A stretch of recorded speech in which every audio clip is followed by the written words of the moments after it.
Disneyland is your land. Come seek an adventure at the old pirates, eh? Make the jump to light speed. 5, 4, 3, 2,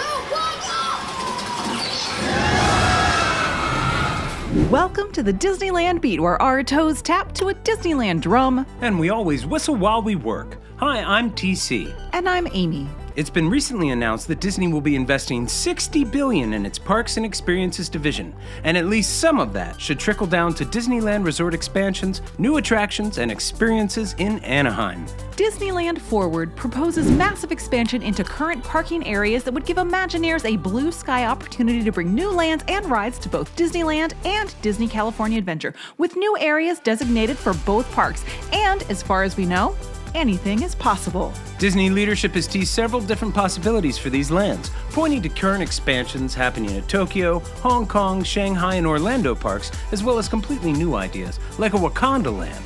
But there's nothing concrete about any of it.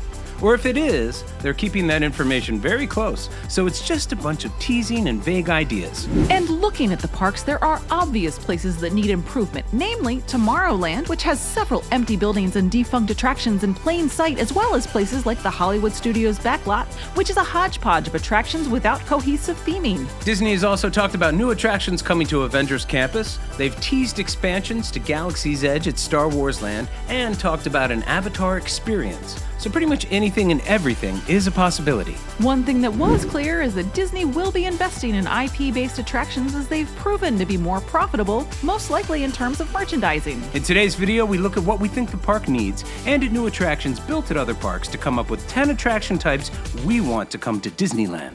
But as the Disneyland Resort finds itself in such a blue sky stage again, with unknown expansions on the horizon, potentially a new acreage, we are not going to necessarily get specific about where these attractions would go. Disneyland got the first tubular steel coaster with the Matterhorn bobsleds in 1959, and they got the first extreme thrill coaster at an American Disney park, the Incredicoaster, formerly known as California Screamin'. But it has not gotten a new thrill coaster in over 20 years. These are two coasters that have recently come to the Orlando Disney parks, the Tron Light Cycle Coaster and Guardians of the Galaxy Cosmic Rewind Coaster. Both would be excellent candidates for Disneyland and could easily be reworked to fit a smaller footprint, as Disneyland attractions often are. These mostly indoor coasters are very cool. We'd love to see them at Disneyland, but even another outdoor coaster would be exciting. Universal has had great success with the Velocicoaster, combining solid theming with a modern smooth steel launch coaster. And they're building a massive coaster at Universal Hollywood surrounding the escalators between the lots. Another thrill ride would be a big hit at Disneyland, as long as it's immersive, themed, and fun, with a fantastic story. Soon, we should be able to visit a new walkthrough attraction with the impending opening of the Swiss Family Robinson Adventureland Treehouse, and we can't wait. Walkthrough attractions provide instant gratification with minimal lines, the ability to slow down and enjoy the details. They allow kids to work out excess energy and adults to relax. Epcot recently opened a new Moana walkthrough experience that focuses on water. The new Adventureland Treehouse design also incorporates running water throughout the attraction. We think this is a brilliant way to go. Fountains, waterfalls, and geysers, they add a lot of magic to a location. We would love to see something like this at Disneyland. Also, we're big fans of Alice's Curious Labyrinth at Disneyland Paris. This hedge maze is delightful fun, with little details to discover in every corner. We also think an Encanto walkthrough attraction would be a big hit. We envision it as essentially walking through Casita. You would visit each person's room with its magical theming and have the house interact with you. Could be very cool. We would love to see a modern iteration of a classic animatronic musical review show, or whatever current Imagineers can come up with, especially now that the master, Mark Davis, is gone. In the spirit of Walt Disney's Enchanted Tiki Room, Country Bear Jamboree, America Sings, and the Mickey Mouse Revue, a new modern storytelling combination of animatronics, wonderful songs, and cutting-edge effects would be really cool. We look at what animatronics are able to achieve on attractions like the Enchanted Tale of Beauty and the Beast, and how it successfully recreates the final transformation scene of the movie, or the musically delightful Under the Sea scene in Ariel's Undersea Adventure. Very cool technology that would work well in a new Disney review. And though we said we wouldn't get too specific about locations for this one, the Carousel Theater in Tomorrowland has been mostly unused for some time now, and it needs a new show, ride, or it should be demoed. And Mickey's PhilharMagic in DCA is another space that is large enough to house something like this. In fact, we would love to see the space revert back to a Muppets animatronic show, but with a new story and modern twist. Maybe a Dr. Teeth and the Electric Mayhem review. DCA in particular could use a new family coaster, a thrill ride that doesn't have a huge height requirement and it isn't too jerky. The current one, the off-the-shelf Wild Mouse coaster Goofy's Sky School, has never been up to typical Disney park standards, and the park deserves better.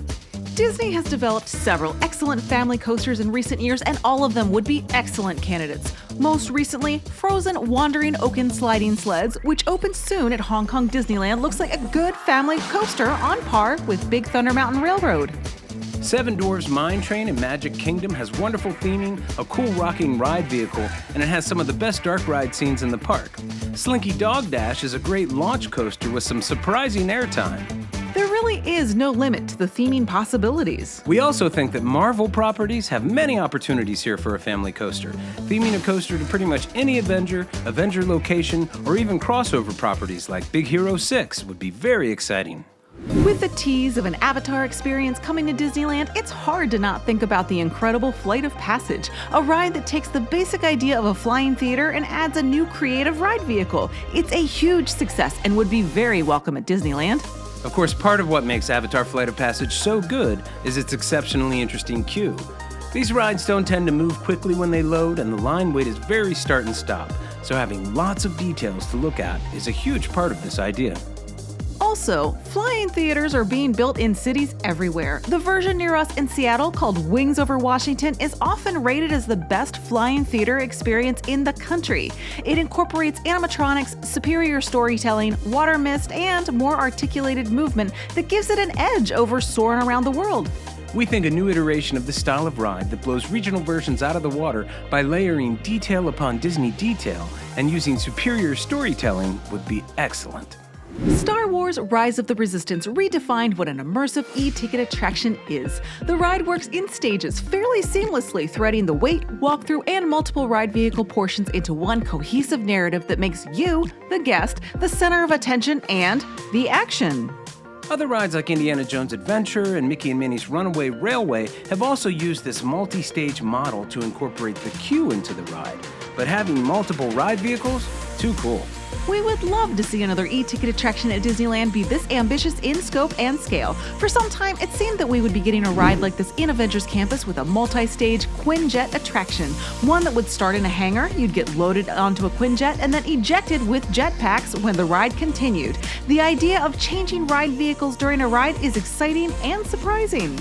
Now it looks like the current format for the new Avengers ride will be a trackless vehicle and screen layout, in the style of Universal's Transformers or Spider-Man ride, essentially using the Runaway Railway's trackless vehicles.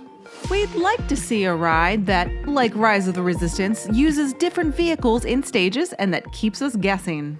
We would really love to see park transportation rides return to the Anaheim parks outside of their main streets. The Main Street USA vehicles and the red car trolley at Buena Vista Street are absolute favorites, but we would love to see something that connects different lands together in interesting ways.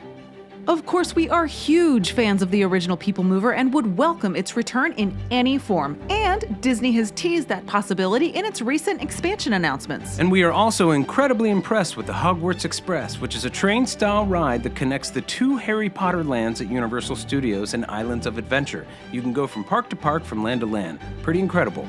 But it's more than a train with its movie-themed scenes and effects. It's an impressive, immersive attraction in itself. If Disneyland does expand into parking lots with new lands, connecting Marvel or Star Wars lands with themed transportation from those worlds that furthers the narrative would be incredible.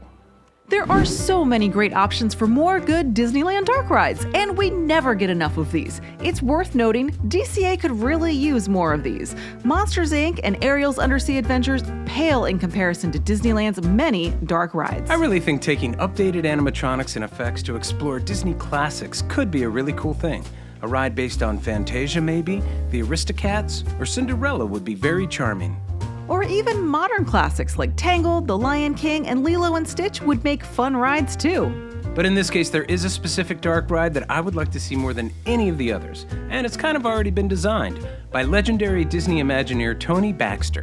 One of the pieces that got him hired to a leading Imagineer position at a very young age was his idea for a Mary Poppins ride. The ride starts on an animated carousel in the countryside inside of one of Bert's chalk drawings. And just like in the film, the horses would jump their tracks and take off for a musical adventure through the countryside. It would include a visit to the singing barnyard animals, tea time with the penguins, and culminate in a horse race and a supercalifragilistic finale.